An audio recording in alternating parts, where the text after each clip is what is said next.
प्रधानमंत्री ने कहा, मध्यम वर्ग की मेहनत नए भारत की भावना को करती है परिभाषित। सरकार ने मध्यम वर्ग के लाभ के लिए ईज ऑफ लिविंग की दिशा में लगातार किया है काम। भाजपा का महाजन संपर्क अभियान जारी, केंद्र सरकार की उपलब्धियों से जन सामान्य को कराया जा रहा अवगत। रांची में झारखंड राज्य समन्वय समिति की हुई बैठक। राज्य सरकार के नियोजन नीति के खिलाफ छात्र संगठनों के 2 दिवसीय झारखंड बंद का दिखा मिला जुला असर। सड़कों पर उतरे बंद समर्थक, नियोजन नीति में बदलाव की मांग की। और गढ़वा जिले के नगर उटारी थाना अंतर्गत बभनी खान डैम में स्नान करने के दौरान डूबकर 3 बच्चों की मौत। कई राजनेताओं ने जताया शोक।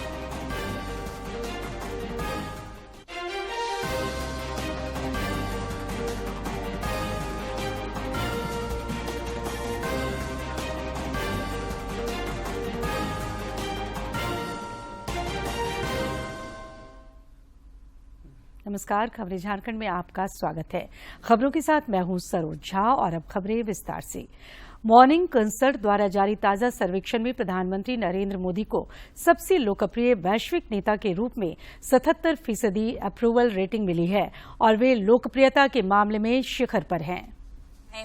मॉर्निंग कंसल्ट की ओर से जारी एक सर्वेक्षण के अनुसार पीएम मोदी 77% की रेटिंग के साथ नंबर 1 स्थान पर रहे, जबकि मैक्सिकन राष्ट्रपति एंडरसन मैनुअल लोपेज ओब्रेडोर ने 61% अनुमोदन रेटिंग के साथ दूसरा स्थान हासिल किया है।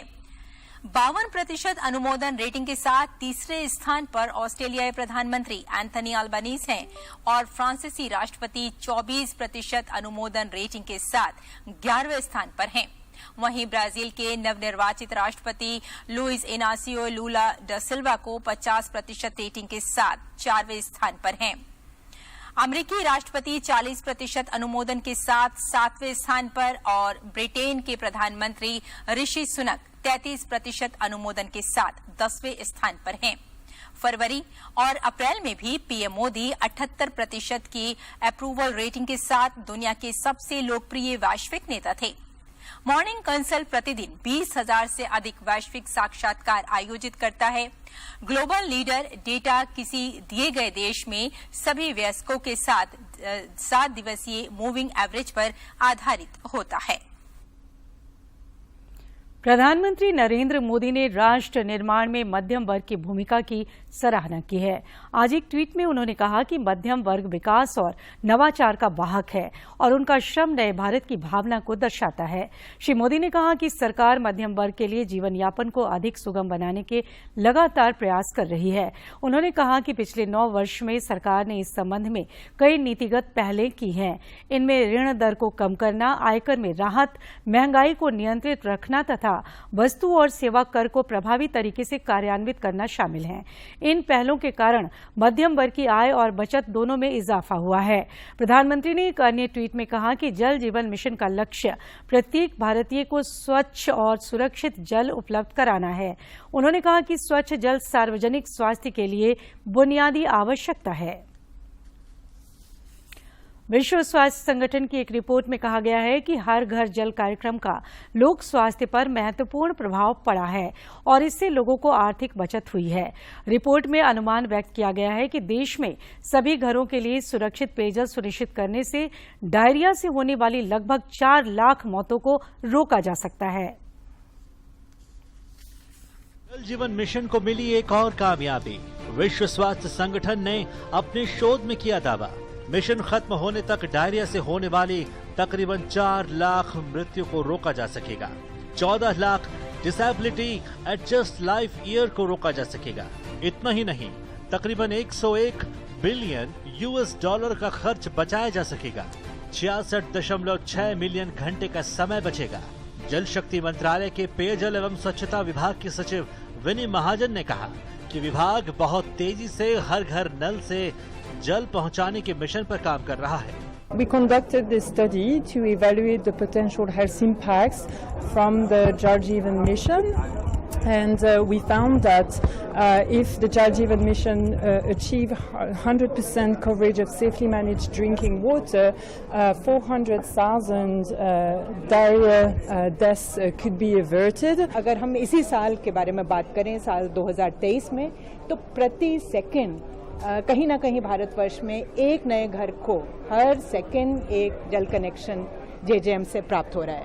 स्वच्छ भारत अभियान और जल जीवन मिशन को जोड़ दें तो स्वच्छता और स्वच्छ पेयजल की कमी से होने वाली मौतों के आंकड़े को 70% तक रोका जा सकता है, जो भारत जैसे सबसे बड़ी आबादी वाले देश के लिए कामयाबी की बात है। रिपोर्ट मानती है कि जल जीवन मिशन से महिलाओं की जिंदगी में एक बड़ा बदलाव आया है। भारत ने जितने बड़े क्षेत्र को कवर किया है वह जर्मनी और UK की जनसंख्या से ज्यादा है। नीति आयोग के सदस्य डॉक्टर विनोद पॉल ने माना कि वो दिन दूर नहीं जब देश में डायरिया से मौतें गुजरे जमाने की बातें हो जाएंगी। हर सेकंड एक नया वाटर कनेक्शन मिलता है, एवरी सेकंड। और 2 घंटे में ही अगर हम हिसाब लगाएं सीधा तो 7,000 से ज्यादा कनेक्शन मिलेंगे। और इसका मतलब है कि 30,000 व्यक्ति, 7,000 हाउस होल्ड मतलब 30,000 व्यक्ति, उस कनेक्शन के बाद आज उनकी लाइफ ट्रांसफॉर्म हो रही है हर 2 घंटे में।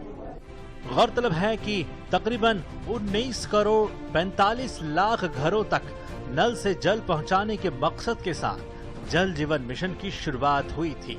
मिशन के तहत अब तक तकरीबन 12 करोड़ से ज्यादा घरों तक नल कनेक्शन पहुंचाया जा चुका है, जबकि 62.890 एरिया को कवर किया जा चुका है।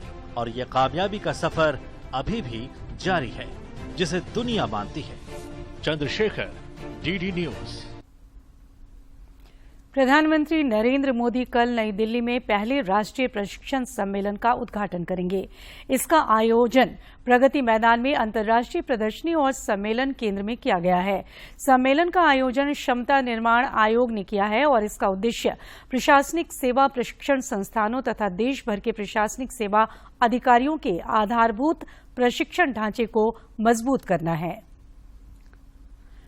प्रधानमंत्री नरेंद्र मोदी के नेतृत्व में केंद्र सरकार के 9 साल का कार्यकाल पूरा होने के उपलक्ष्य में भाजपा द्वारा झारखंड समेत देशभर में महाजनसंपर्क अभियान चलाया जा रहा है।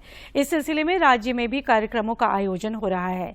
कल धनबाद के झरिया बस्ताकोला अंतर्गत मैदान में विशाल जनसभा का आयोजन होगा, जिसे पार्टी विधायक दल के नेता बाबूलाल मरांडी और सांसद PN सिंह भी संबोधित करेंगे। इधर भाजपा के प्रदेश प्रभारी लक्ष्मीकांत वाजपेयी ने महाजनसंपर्क अभियान के अंतर्गत बोकारो में वरिष्ठ कार्यकर्ता, चिकित्सक, खिलाड़ी, अधिवक्ता समेत समाज के प्रबुद्ध एवं सम्मानित वर्ग के प्रमुख व्यक्तियों को सम्मानित किया। महाजनसंपर्क अभियान के अंतर्गत उन्होंने बोकारो विधानसभा क्षेत्र में पूर्व एवं वरिष्ठ कार्यकर्ताओं संग बैठक कर महत्वपूर्ण विषयों पर चर्चा की। भाजपा के प्रदेश प्रभारी ने बोकारो स्थित परिसदन भवन में पत्रकारों से बातचीत में केंद्र सरकार की उपलब्धियों का उल्लेख किया। इस बीच केंद्रीय मंत्री हरदीप सिंह पुरी ने आज एक प्रेस वार्ता आयोजित कर केंद्र सरकार की उपलब्धियां गिनाई।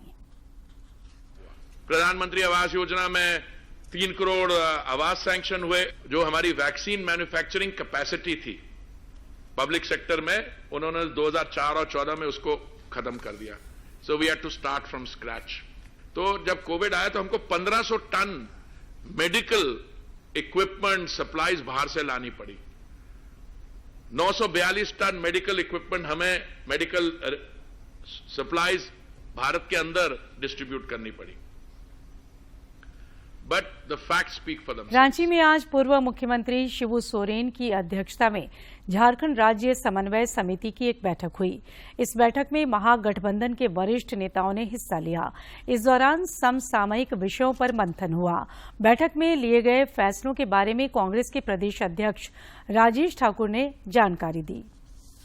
राज्य सरकार को जो परामर्श देने के लिए हमें नियुक्त किया गया है, हम उस पर चर्चा किए और ये सरकार को बताने का काम किया कि जो 75% लोगों को, यहाँ के स्थानीय लोगों को नौकरी देने की बात है निजी कंपनियों में, परियोजनाओं में, उन सभी को इस तरह से दुरुस्त तरीके से लागू किया जाए। चूंकि जो देख पाते हैं कि चाहे वेदांता स्टील हो, चाहे इस तरह की कई कंपनियां टाटा में और जहां जहां लगाई गई, उसमें वहां के स्थानीय लोगों को वो नियुक्ति नहीं हो पाती है। तो उस विषय पर हम लोगों ने गंभीरता से चर्चा की और ये कहा। सरायकेला टाउन हॉल में जिला विधिक सेवा प्राधिकार द्वारा सशक्तिकरण सह विधिक जागरूकता शिविर का आयोजन हुआ। इस शिविर का उद्घाटन प्रधान जिला एवं सत्र न्यायाधीश विजय कुमार द्वारा किया गया। इस दौरान कई वरिष्ठ अधिकारी भी मौजूद थे। इधर सिमडेगा के नगर भवन में आज मेगा एम्पावरमेंट कैंप का आयोजन हुआ, जिसमें लोगों की भारी भीड़ उमड़ी। झारखंड राज्य विधिक सेवा प्राधिकार, जिला विधिक सेवा प्राधिकार और जिला प्रशासन की ओर से आयोजित इस कैंप में झारखंड उच्च न्यायालय की न्यायाधीश सह सिमडेगा न्यायमंडल की प्रशासनिक न्यायाधीश न्यायमूर्ति अनुभा रावत चौधरी, पद्मश्री मुकुंद नायक और सिमडेगा के न्यायिक और प्रशासनिक पदाधिकारियों ने विभिन्न योजनाओं के लाभुकों के बीच परिसंपत्ति का वितरण किया। अपने संबोधन में न्यायाधीश न्यायमूर्ति अनुभा रावत चौधरी ने न्याय को सर्वसुलभ बनाने पर बल दिया। उन्होंने आयोजन स्थल में विभिन्न विभागों के द्वारा लगाए गए स्टॉल का भी निरीक्षण किया, साथ ही सांस्कृतिक कार्यक्रमों का भी आनंद लिया। प्रत्येक जिला में हर वर्ष मेगा एम्पावरमेंट कैंप का आयोजन किया जाता है। आज का कैंप उसी में से एक है, जिसमें समाज के अंतिम व्यक्ति तक सरकार की योजनाओं का लाभ मिल पाए। इसको सुनिश्चित करना ही उतना ही आवश्यक है जितना कि योजनाओं की स्वीकृति प्राप्त करना। कागज पर योजनाओं को धरातल पर लाने की मुहिम है ये। आर्थिक एवं सामाजिक न्याय आप सबका संवैधानिक अधिकार है। उसी अधिकार को आप तक पहुंचाने के लिए हम सब आज आपकी सेवा में हाजिर हुए हैं।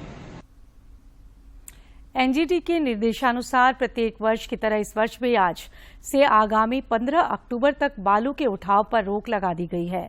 इस सिलसिले में विभिन्न जिलों में एनजीटी के आदेश को प्रभावी बनाने के लिए प्रशासनिक तंत्र मुस्तैद है।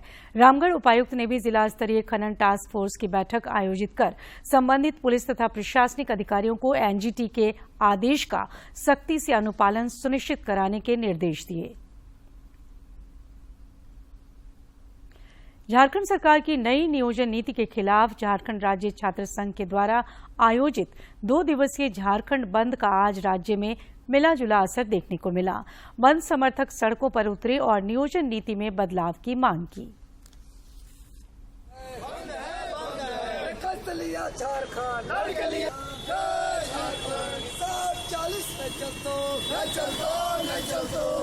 झारखंड बंद है, जिसका घोषणा हम लोग लगातार 1 महीना पहले से रोज सूचना पहुंचा रहे हैं। लिखित रूप से हम लोग सारे बस स्टैंड हो, बस एसोसिएशन हो, ट्रक एसोसिएशन हो, ऑटो एसोसिएशन हो, बाजार समिति हो, दुकानदार संघ हो, सभी को लेटर भी दिया है और सभी से हाथ जोड़ के आज हम लोग निवेदन कर रहे हैं कि बस, ट्रक, ऑटो, दुकान, बाजार सब स्वेच्छा से बंद करके हमारा प्रधानमंत्री किसान सम्मान निधि योजना, केसीसी कृषि अनुदान योजना समेत केंद्र सरकार की कृषि और किसान कल्याण की योजनाओं से देश के किसानों के दिन बहुरने लगे हैं।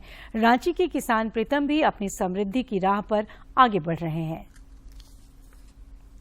रांची के ओरमांझी इलाके के जाने माने किसान प्रीतम आज केंद्र सरकार की कृषि और किसान कल्याण की भावना की तारीफ करते नहीं थकते। वजह है कि इन्हें प्रधानमंत्री किसान सम्मान निधि, फसल बीमा, किसान क्रेडिट कार्ड और अनुदान पर कृषि और सिंचाई यंत्र समेत केंद्र सरकार की कई अन्य योजनाओं का लाभ मिला है। वे कहते हैं कि कृषि के क्षेत्र में सराहनीय प्रयासों के लिए केंद्र सरकार की जितनी भी तारीफ की जाए वो कम ही है। 9 साल का काम कृषि के लिए बहुत बढ़िया काम की। हमें मिला है पावर टिलर 10% में, 90% सब्सिडी में, और दवा स्प्रे और ये ड्रिप जो लगा हुआ है ड्रिप भी मिला है 10% में। आगे प्रीतम कहते हैं कि प्रधानमंत्री किसान सम्मान निधि तो छोटे किसानों के लिए वरदान ही है। वे कहते हैं कि अब मौसमी पूंजी को लेकर किचकिच दूर हो गई है। साल में 3 बार मिलता है, हर 4 महीना में। इससे छोटे किसानों को दवा खाद बीज खरीदने में बहुत मदद मिलता है। प्रीतम के पड़ोसी किसान कुणाल कहते हैं कि पहले किसानों तक योजनाओं का लाभ नहीं पहुंच पाता था, लेकिन अब सीधे उनके बैंक खाते में राशि आ जाती है। गवर्नमेंट का किसी प्रकार का कार्यक्रम अगर आता था किसान तक, तो किसान तक पहुंचता ही नहीं था। लेकिन अब संचार का साधन है, उसके चलते किसान भी थोड़ा जागरूक हुए हैं और पहुंच रहा है किसानों तक वो लाभ। पड़ोसी महिला किसान संगीता कहती हैं कि परिवार के साथ साथ कृषि कार्य की जिम्मेदारी निभाने में थोड़ी मुश्किल तो होती है, लेकिन साथ ही महिला किसानों के साथ वक्त अच्छे से बीत जाता है। वे कहती हैं कि अब अच्छी आमदनी होने से जरूरतें आसानी से हल हो जाती हैं। हो गया 1.5 साल से पार हो रहा है। काम करने मन लगता है? हाँ, मन लगता है। आते हैं, सबको से भेटाते हैं, मिलते हैं। किसानों की आमदनी बढ़ी तो उनके जीवन स्तर में भी सुधार आया। देश की ग्रामीण आबादी को अब मजदूरी के लिए परदेश जाना रास नहीं आता। रांची से अवधेश गौतम की रिपोर्ट। केंद्र सरकार ने साल 2025 तक टीबी मुक्त भारत का लक्ष्य रखा है, जिसके लिए प्रधानमंत्री टीबी मुक्त भारत अभियान चलाया जा रहा है। इस अभियान के तहत अब तक 6 लाख से अधिक पोषण आहार किट बांटे गए हैं। केंद्र सरकार ने 2025 तक टीबी मुक्त भारत का लक्ष्य रखा है और उस लक्ष्य को हासिल करने के लिए बहुत विशेष अभियान चलाया जा रहा है। अब देखिए, प्रधानमंत्री टीबी मुक्त भारत अभियान निक्षय 2.0 मॉड्यूल शुरू किया गया है और इसके पीछे मकसद ये है कि जो टीबी मरीज है उनको लोग गोद लें, चाहे वो लोग हो, संस्थाएं हो या फिर कोई भी व्यक्ति गोद ले सकता है। और अब तक जो है 10 लाख जो टीबी मरीज हैं उनको गोद लिया गया है और करीब करीब 75,000 इंडिविजुअल संगठन और जो पब्लिक रिप्रेजेंटेटिव है उन लोगों ने कॉर्पोरेट कंपनियों ने भी गोद लिया है और अब तक 6 लाख जो फूड बास्केट है वो डिस्ट्रीब्यूट हो चुका है। और इस जो भी गोद लेता है उसको महीने में पोषण आहार देना होता है टीबी मरीज को। साथ ही साथ वो बात भी करते हैं हर महीने उनको कॉल करके कि आपने सही समय पर दवा खाया कि नहीं खाया, और जो वो पोषण आहार देते हैं, फूड बास्केट देते हैं, तो उसका कैसे वो उपयोग कर रहे हैं। तो एक जन भागीदारी वाला ये अभियान है, आंदोलन है। सरकार तो अपने स्तर पे काम कर ही रही है इसके क्षेत्र में, चूंकि फ्री में इलाज है, फ्री में जांच होता है टीबी का, लेकिन जब समाज साथ जुड़ता है तो एक तो भेदभाव जो टीबी के मरीज हैं उनके प्रति वो खत्म होता है, उनको टीबी के मरीजों को विश्वास होता है कि समाज उनके साथ खड़ा है और अतिरिक्त उनको अगर आहार मिलता है तो जल्दी टीबी के मरीज ठीक होते हैं और ये जो चेन है संक्रमण का वो भी टूटता है। तो सरकार का जो लक्ष्य है बहुत ही महत्वाकांक्षी है। प्रधानमंत्री खुद इसको बहुत विशेष रूप से ध्यान देते हैं और निश्चित तौर पर हम जो समाज और सरकार अगर मिलकर के काम करे तो 2025 तक टीबी मुक्त भारत हो जाएगा। केंद्र सरकार के प्रयासों से खादी उद्योग नई ऊंचाइयों को छू रहा है। पिछले 9 सालों में खादी उद्योग ने ग्रामीण क्षेत्रों में 9,55,000 रोजगार के नए अवसर सृजित कर नए भारत के स्वर्णिम युग की कहानी लिखी है। गढ़वा जिला के नगर उटारी अंतर्गत बभनी खांड डैम में स्नान करने के दौरान 3 बच्चों की डूबने से मौत हो गई। तीनों बच्चे डैम के समीप बकरी चरा रहे थे। इसी दौरान तीनों डैम में स्नान करने लगे। इसी क्रम में वे गहरे पानी में चले गए और डूबने लगे। पास में मौजूद एक महिला ने तीनों बच्चों को डूबते देख शोर मचाया, जिसके बाद स्थानीय लोगों ने बच्चों को बाहर निकाला। तब तक तीनों की मौत हो चुकी थी। घटना के बाद इलाके में मातम पसरा है। कई राजनेताओं ने इस पर दुख जताया है। 3 बच्चे डूबने से उनकी मृत्यु हो गई है। अभी पोस्टमार्टम के लिए उनको भेजा जाएगा और जो भी कार्रवाई उसकी कार्रवाई। कोडरमा उपायुक्त ने अधिकारियों संग केंद्र और राज्य सरकार द्वारा संचालित विभिन्न योजनाओं की कार्य प्रगति की समीक्षा की। इस दौरान उन्होंने लंबित योजनाओं को पूर्ण करने और विकासोन्मुख कार्यों में गति लाने की हिदायत दी। और अब कुछ खबर राज्य के विभिन्न जिलों से।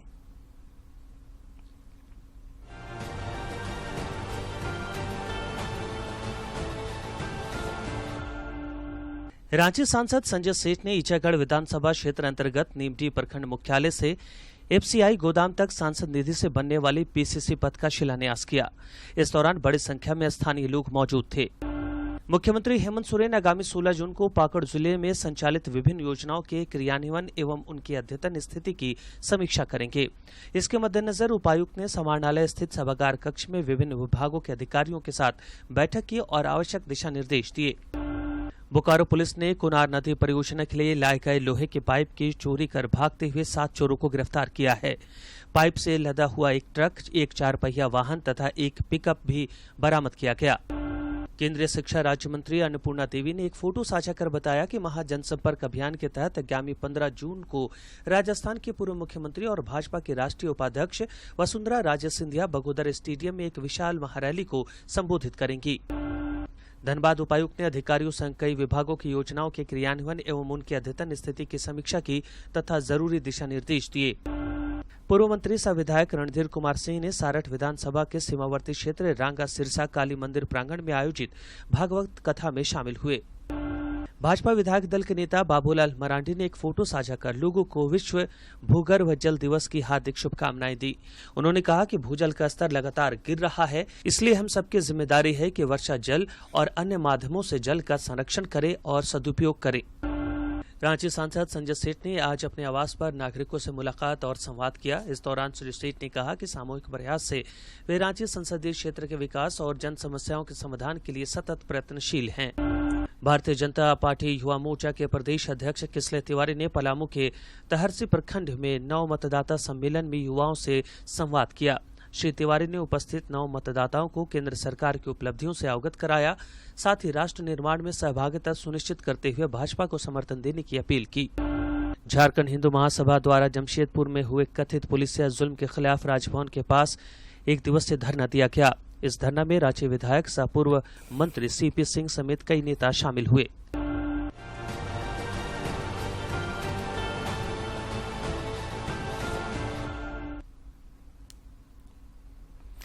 राज्य में भीषण गर्मी का प्रकोप बना हुआ है। गोड्डा में आज भी अधिकतम तापमान 44.1 डिग्री सेल्सियस रिकॉर्ड किया गया, जो राज्य में सर्वाधिक रहा। राज्य के अन्य जिलों में भी भीषण गर्मी ने लोगों को परेशान कर रखा है। अधिकांश जिलों में तापमान सामान्य से अधिक चल रहा है। लू के थपेड़ों से भी गर्मी का सितम बढ़ा हुआ है। राज्य में एक तरफ जहां हीट वेव चल रही है, वहीं कुछ स्थानों पर हल्के दर्जे की बारिश के भी आसार हैं। मौसम विज्ञान केंद्र रांची के वैज्ञानिकों के मुताबिक अगले 13 जून तक राज्य के उत्तर पूर्वी, पूर्वी और उससे सटे मध्य भागों में हीट वेव चलने की आशंका है। उत्तर पूर्वी झारखंड के कुछ इलाकों में इस अवधि में हल्की बारिश भी हो सकती है। और अब एक नजर डालते हैं प्रमुख शहरों के आज के तापमान पर। राजधानी रांची का अधिकतम तापमान 39.8 और न्यूनतम तापमान 26.2 डिग्री सेल्सियस रिकॉर्ड किया गया। जमशेदपुर का अधिकतम तापमान 42.9 और न्यूनतम तापमान 27.6 तथा डाल्टनगंज का अधिकतम तापमान 44.1 और न्यूनतम तापमान 29.5 डिग्री सेल्सियस रिकॉर्ड किया गया। ISSF जूनियर विश्व कप में भारत द्वारा 15 पदकों के साथ अविश्वसनीय प्रदर्शन पर प्रधानमंत्री नरेंद्र मोदी ने हर्ष जताया है। उन्होंने खिलाड़ियों को शुभकामनाएं देते हुए कहा कि पदक तालिका में शीर्ष पर उभरना तथा प्रत्येक जीत हमारे युवा एथलीटों के जुनून, समर्पण और भावना का प्रमाण है। महिला जूनियर एशिया कप के सेमीफाइनल मुकाबले में आज भारत ने जापान को 1-0 से हराकर फाइनल में प्रवेश किया। इसके साथ ही भारतीय टीम ने विश्व कप के लिए भी क्वालिफाई कर लिया है। केंद्रीय खेल मंत्री अनुराग सिंह ठाकुर ने इस उपलब्धि पर एक वीडियो शेयर करते हुए शुभकामनाएं और बधाई दी।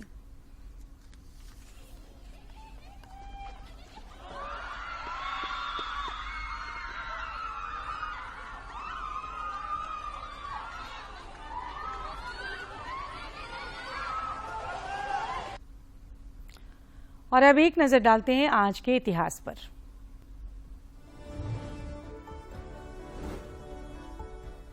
जून साल 1888 को बलराज भल्ला का जन्म स्वतंत्रता पूर्व पंजाब के गुजरांवाला जिले में हुआ। प्रसिद्ध शिक्षा शास्त्री महात्मा हंसराज उनके पिता थे। भारत को आजादी दिलाने वाले असंख्य स्वतंत्रता सेनानियों में से बलराज भल्ला एक थे। साहसी व्यक्तित्व वाले बलराज भल्ला छोटी उम्र में ही क्रांतिकारी आंदोलनों में सम्मिलित होकर स्वतंत्रता के संघर्ष से जुड़ गए। वॉइसरॉय की गाड़ी पर बम फेंकने के आरोप में साल 1919 में बलराज भल्ला को 3 वर्ष की सजा सुनाई गई। दूसरे लाहौर षड्यंत्र केस में भी उन पर मुकदमा चला था और कठोर कारावास की सजा सुनाई गई। बलराज भल्ला प्रसिद्ध क्रांतिकारी लाला लाजपत राय के अनुयायी थे। अक्टूबर साल 1956 को बलराज भल्ला का देहांत हुआ।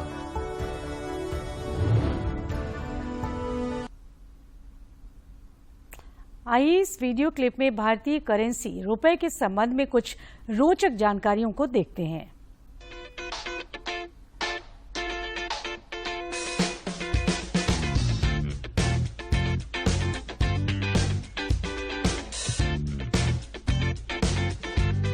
अगर आपको ऐसा लगता है कि 2000 रुपए का नोट हमारी भारतीय मुद्रा में सबसे बड़ा नोट है, तो आप गलत हैं, क्योंकि इससे पहले भारतीय करेंसी में 10,000 रुपए का भी नोट हुआ करता था। आज के समय में 2000 रुपए का नोट सबसे बड़ी करेंसी के तौर पर देखा जाता है। हालांकि हकीकत में ऐसा नहीं है। भारत में 5000 रुपए और 10,000 रुपए के नोट भी चलन में रहे हैं। भारत का सबसे ज्यादा मूल्य का करेंसी नोट पहली बार 1938 में छपा था। उस समय भारत पर अंग्रेजों का शासन था।